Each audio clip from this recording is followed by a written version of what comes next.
sifat-sifat campuran udara dan uap air.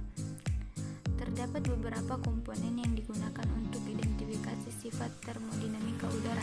Yang pertama itu temperatur bola kering, yang kedua temperatur bola basah, yang ketiga temperatur titik embun, yang keempat tekanan uap air, yang kelima volume spesifik, yang keenam kelembapan relatif, yang ketujuh kelembapan spesifik, dan entalpi. Komponen inilah yang menjadi dasar untuk mempelajari psikometri.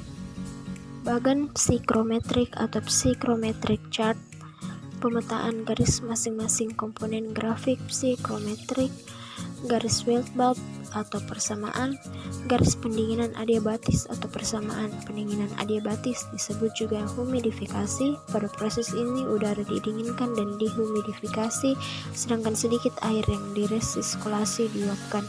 Pada kondisi kesetimbangan dan steady state, temperatur udara keluar sama dengan temperatur air dan udara yang keluar jenuh pada kondisi temperatur ini.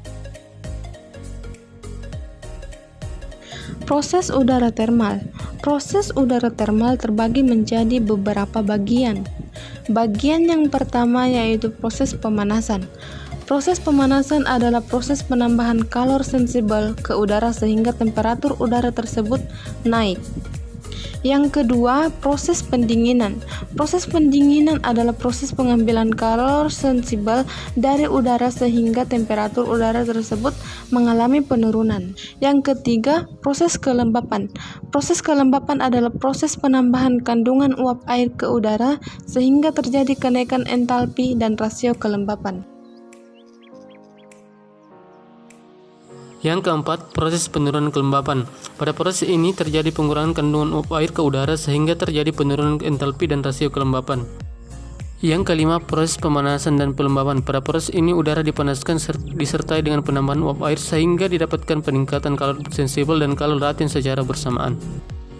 Yang keenam, proses pemanasan dan penurunan kelembapan. Pada proses ini udara mengalami pendinginan dahulu sampai temperaturnya di bawah titik embun udara. Yang ketujuh, proses pendinginan dan pelembapan. Proses ini dilakukan dengan melewatkan udara pada ruang semburan air yang temperaturnya lebih rendah dari temperatur udara. Yang terakhir, proses pendinginan dan penurunan kelembapan. Proses ini dilakukan dengan cara melewatkan udara pada koil pendingin dan ruang semburan air di mana temperaturnya lebih rendah dari temperatur udara.